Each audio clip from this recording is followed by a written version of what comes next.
Hey guys, आपका स्वागत है मेरे यूट्यूब चैनल प्रतियोगिता संसार में। और आज की इस वीडियो में हम बात करेंगे गिरिराज में प्रकाशित सामान्य ज्ञान के कुछ महत्वपूर्ण प्रश्नों के बारे में। अगर आप चैनल पर नए हैं और अभी तक चैनल को सब्सक्राइब नहीं किया तो प्लीज़ चैनल को सब्सक्राइब कर लें और वीडियो को लाइक और शेयर करना ना भूलें। तो आइए शुरू करते हैं। जय जवान जय किसान जय विज्ञान का नारा किसने दिया था? तो ये नारा किसने दिया था? ये नारा दिया था अटल बिहारी वाजपेयी ने।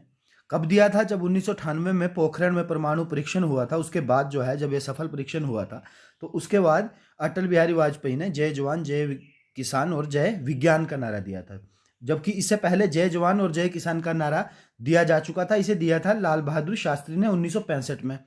इन्होंने, लाल बहादुर शास्त्री ने रामलीला मैदान में नई दिल्ली में रैली के दौरान जो है ये नारा दिया था। और इसमें जय विज्ञान जो जोड़ा, वो जोड़ा अटल बिहारी वाजपेयी ने पोखरण में हुए परमाणु परीक्षण के बाद। नेक्स्ट, पुर्तगाली ईस्ट इंडिया कंपनी कब स्थापित हुई? तो पुर्तगाली जो ईस्ट इंडिया कंपनी स्थापित हुई वो हुई 1498 में। तो सबसे पहले जो है पुर्तगाली कौन भारत आया? तो सबसे पहले पुर्तगाली आया, वास्को डिगामा भारत आया 1498 में, 17 मई 1498 को। इसका नाम था वास्को डिगामा। और ये कालीकट बंदरगाह जो केरल में है, वहां पर ये सबसे पहले भारत में पहुंचा।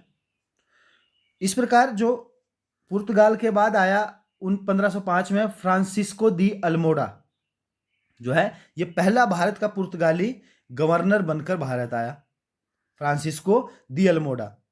और 1503 में जो है पुर्तगालियों ने कोचीन के केरल में पहले दुर्ग की स्थापना की। ये पुर्तगाल के बारे में थोड़ा थोड़ा सा जान लेते हैं, क्योंकि तो पहला आया फ्रांसिस्को दी अल्मोडा 1505 में, भारत का वायसराय बनकर पहला पुर्तगाली गवर्नर आया जो भारत आया, मतलब जिसने पुर्तगालियों ने जिसे गवर्नर बनाया।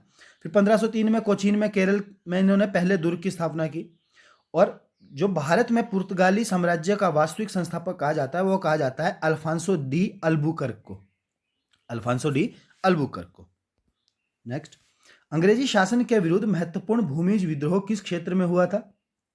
तो अंग्रेजी शासन के खिलाफ जो महत्वपूर्ण भूमिज विद्रोह हुआ था, ये हुआ था झारखंड के रांची में। और ये हुआ था 1830 के जो दशक था, इस दशक में हुआ था।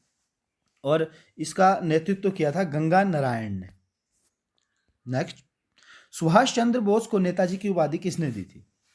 तो सुभाष चंद्र बोस को नेताजी की उपाधि दी थी एडोल्फ हिटलर ने, ये जो जर्मनी का तानाशाह था।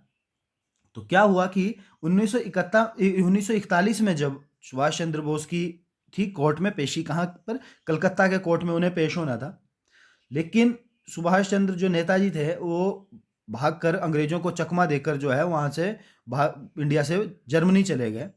और वहाँ पर नाजी पार्टी के जो उस वक्त तानाशाह थे, नाजी पार्टी के एडोल्फ हिटलर, उनसे उन्होंने मुलाकात की। और उन्होंने ही, एडोल्फ हिटलर ने ही जो है सुभाष चंद्र बोस को नेताजी की उपाधि दी थी। और सुभाष चंद्र बोस ने किसको दी थी? सुभाष चंद्र बोस ने सबसे पहले जो है महात्मा गांधी को राष्ट्रपिता कहा था। ये कब कहा था? कि महात्मा गांधी ने करो या मरो का नारा दिया 1942 में। तो उसके बाद जो है सिंगापुर से 4 जून 1944 को एक रेडियो संदेश जो है वो जारी किया सुभाष चंद्र बोस ने। और उस रेडियो संदेश में सुभाष चंद्र बोस ने महात्मा गांधी को कहा था राष्ट्रपिता। और सुभाष चंद्र बोस एक बार कांग्रेस के अध्यक्ष भी रहे। वो कब रहे? 1938 के त्रिपुरी अधिवेशन में जो है उन्हें वहां पर चुना गया था कांग्रेस का अध्यक्ष। नेक्स्ट, 1908 में 24वां कांग्रेस अधिवेशन, जिसमें कांग्रेस संविधान का निर्माण हुआ, वह कहाँ हुआ? वह किसकी अध्यक्षता में हुआ था? तो जो 1908 का अधिवेशन हुआ कांग्रेस का, वो कहाँ हुआ था? वो हुआ था मद्रास में। और किसकी अध्यक्षता में हुआ था? डॉक्टर रास बिहारी बोस की अध्यक्षता में। नेक्स्ट, एशिया की सबसे लंबी रेलवे सुरंग शिकन कहाँ पर है? तो जो एशिया की सबसे लंबी रेलवे सुरंग है शिकन, वो है जापान में। और ये कितनी है? 53.85 किलोमीटर। नेक्स्ट, इजराइल की मुद्रा का क्या नाम है? तो इजराइल की मुद्रा का नाम है न्यू शेकेल। यहाँ की मुद्रा, इसका नाम है न्यू शेकेल। नेक्स्ट, भारत में बादामी क्रांति किससे जुड़ी है? तो जो बादामी क्रांति है वो जुड़ी है मसाला उत्पादन से। बादामी क्रांति मसाला से जुड़ी है, उस प्रकार रजत क्रांति जो है वो अंडा उत्पादन से जुड़ी है। लाल क्रांति टमाटर और मांस के उत्पादन से। नीली क्रांति जो है वो मछली पालन से, मत्स्य उत्पादन से। भूरी क्रांति जो है वो उर्वरक के उत्पादन से जुड़ी है। पीली क्रांति तिलहन से जुड़ी है। श्वेत क्रांति दूध से संबंधित है। अमृत क्रांति, जो अमृत क्रांति है वो नदी जोड़ो परियोजना से है। किससे? नदी जोड़ो परियोजना, क्योंकि ये कंसेप्ट थोड़ा नया है। अमृत क्रांति है नदी जोड़ो परियोजना से। और इंद्रधनुष जो क्रांति है वो सभी क्षेत्रों में उत्पादन में वृद्धि से संबंधित है। जो सभी क्षेत्र जो भी है उनमें उत्पादन में वृद्धि से संबंधित है। कौन सी? इंद्रधनुष क्रांति। नेक्स्ट, तेलंगाना का गठन कब हुआ, वो इसकी राजधानी का क्या नाम है? जो तो तेलंगाना है इसका गठन हुआ 2 जून 2014 को और इसकी राजधानी है हैदराबाद। नेक्स्ट, भारतीय इस्पात प्राधिकरण लिमिटेड की स्थापना कब हुई और इसका मुख्यालय कहाँ है? तो जो steel authority of India limited है इसकी जो स्थापना हुई वो 1974 में और इसका जो मुख्यालय है वो है नई दिल्ली में। नेक्स्ट, हिमाचल प्रदेश चौधरी श्रवण कुमार कृषि विश्वविद्यालय की स्थापना कब हुई? तो जो चौधरी श्रवण कुमार है इस कृषि विश्वविद्यालय को बोलते हैं हिमाचल प्रदेश के, ये पालमपुर में है और इसकी स्थापना हुई थी 1 नवंबर 1978 को। ये चौधरी श्रवण कुमार के नाम पर जो है इस विद्यालय का नाम है। उसी प्रकार जो टांडा मेडिकल कॉलेज है वो डॉक्टर राजेंद्र प्रसाद के नाम पर है। टांडा मेडिकल कॉलेज कांगड़ा में है, टांडा में, तो यह है डॉक्टर राजेंद्र प्रसाद के नाम पर और इसकी स्थापना हुई थी 1996 में। फिर है doctor Yashwant Singh Parmar horticulture university, तो ये कहाँ है? नौणी में है, सोलन में पड़ता है और इसकी स्थापना हुई थी 1985 में। यह प्रश्न पूछे भी जाते हैं कि ये किसके नाम पर है ये कॉलेज या ये कहाँ है, तो कुछ बच्चे कंफ्यूज हो जाते हैं कि doctor Rajendra Prasad medical college कहाँ है। तो doctor Rajendra Prasad medical college जो है वो बोलते हैं टांडा मेडिकल कॉलेज को। और वैसे ही यशवंत सिंह परमार हॉर्टिकल्चर यूनिवर्सिटी है, यशवंत सिंह परमार हॉर्टिकल्चर यूनिवर्सिटी कहाँ है? हॉर्टिकल्चर यूनिवर्सिटी पूछते हैं तो बच्चों को लगता है कि ये नौणी है, लेकिन अगर डॉक्टर यशवंत सिंह परमार तो थोड़ा कन्फ्यूजन हो जाता है, तो ये ध्यान रखें कि यह doctor Yashwant Singh Parmar horticulture university है, सोलन नौणी में 1985 में बनाई गई थी। टांडा मेडिकल कॉलेज है डॉक्टर राजेंद्र प्रसाद के नाम में 1996 में एस्टेब्लिश्ड हुआ था और ये कांगड़ा में है। और एग्रीकल्चर यूनिवर्सिटी जो है वो चौधरी श्रवण कुमार के नाम पर है, ये 1978 में बनाई गई थी और ये पालमपुर में। नेक्स्ट, सोलन को देश की पहली मशरूम सिटी का खिताब कब मिला? तो जो है सोलन को जाना जाता है किसके नाम से? मशरूम सिटी के नाम से।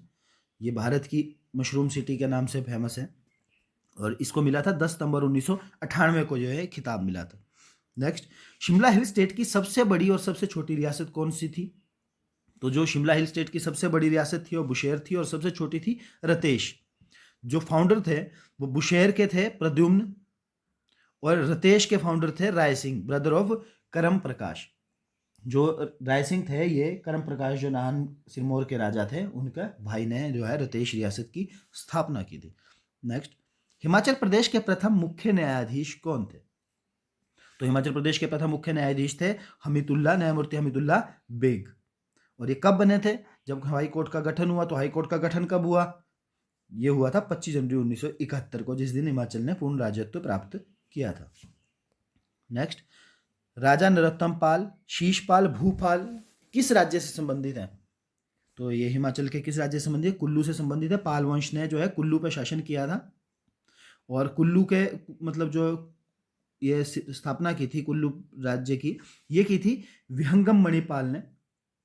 विहंगम मणिपाल ने जो स्थापना की थी और इन्होंने अपनी राजधानी बनाया था जगत सुख को।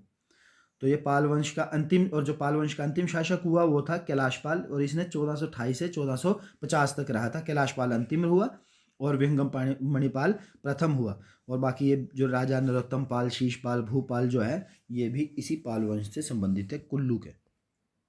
नेक्स्ट, 18 मई 1974 को पोखरण में पहले स्वदेशी परमाणु परीक्षण का कोड नाम क्या था?